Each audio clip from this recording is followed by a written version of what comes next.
because it's Halloween, I thought I would tell you guys about one of my favorite real estate horror stories. I have a lot, but this one is probably my favorite and kind of Halloween related. So several years ago, I got a phone call from these people. I don't even know how they found me, but they were like, we need you to sell our uncle's house. He just passed away. We live out of state. He's estranged. He's weird. We haven't talked to him in years. None of us have ever been in his house. We understand that a neighbor has an extra key. We need you to go over to the neighbor's house, get the key, and walk through the house and tell us what we're dealing with. What do we need to do to get it on the market?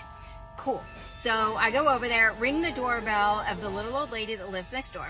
She comes out and she was expecting me, but I tell her while I'm there, and the look on her face, I'll always remember it. She hands me the key. Here you go. Here's the key. I can't wait to see what you find. And so I was like, okay. So I went over to this house. Okay, this house already looks like a haunted house, right? It's 2-story, really tall pitched roof. It's on a corner lot, has a grand presence, several stairs going up to the big front door. So I walk up there, put the key in, the door opens. Of course, it's a creaky door. I walk in. There's no electricity because the electricity has been turned off, and so it's already creepy. Right there in the entryway, it's a 2-story entryway with a crystal chandelier, and there's one of those 10-foot tall skeletons like greeting me at the door like a butler, okay? And so I'm freaked out already. And then I see it, okay? So this guy passed away a couple of weeks ago, right? I look across the living room into the kitchen, and there in the kitchen facing me is a life-size skeleton, like 6-foot tall skeleton, hunched over the kitchen sink, facing towards me like he's doing the dishes, okay? I walk around, there's another skeleton lounging on the couch, like laying down, taking a nap. So this guy apparently was so eccentric. I wish that I met him.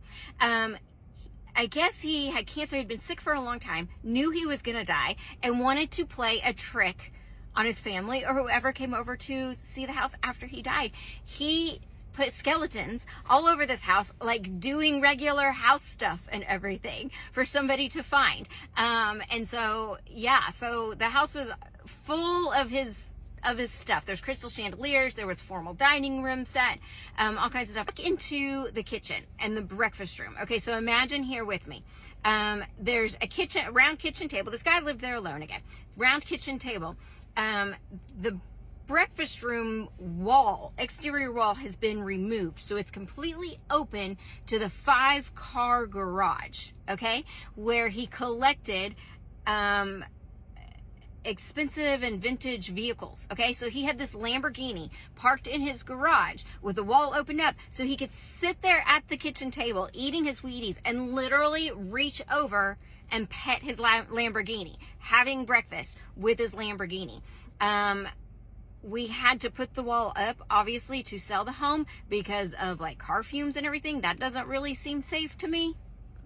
So it gets better. I made the very wise decision of agreeing to do kind of an estate sale for these homeowners. I said, you know what?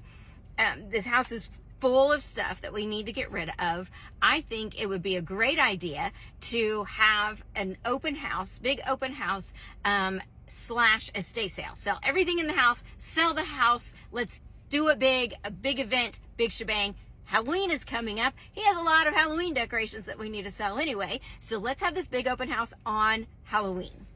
I'll price everything and I'll help sell everything for the estate sale / open house sale. And I'll help you guys out, and it'll be good marketing or whatever. So for a full week, I went over there and priced out everything in the house, pulling out his socks out of the drawer, the Halloween decorations, the china in the dining cabinet. Again, there's no electricity, okay? And I would go after work every day. And so I'm in this big haunted house every evening, pricing all that stuff. Of course, it took me like 10 times longer than I thought it would, in this dark house, and I swear it was haunted.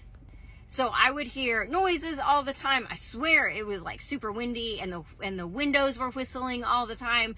And I just had to like more than once, multiple times, just like drop what I was working on and just get out of there for the evening, because it was dark and it was creepy, and I swear it was haunted.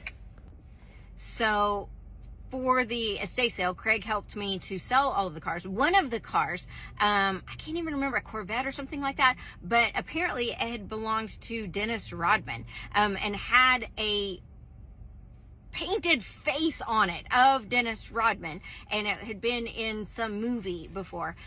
So the weirdest car I've ever seen with Dennis Rodman's face on it. So we had this estate sale. It was hugely popular. Tons and tons of people came. We got offers on the house. From a real estate standpoint, marketing, it was a hit. This family bought it, real sweet family, a guy and his wife, and he had like 4 daughters or whatever. They were ready to move in and completely renovate and everything. The house, they were excited. So we closed on it, and then I got word that the guy died like 2 weeks later. So was it haunted? I don't know. If it was haunted, I kind of want to meet that ghost, because he sounds like a really eccentric, funny guy, who planted skeletons all over his house before he died to freak his family out. So way to go there, weird, creepy guy.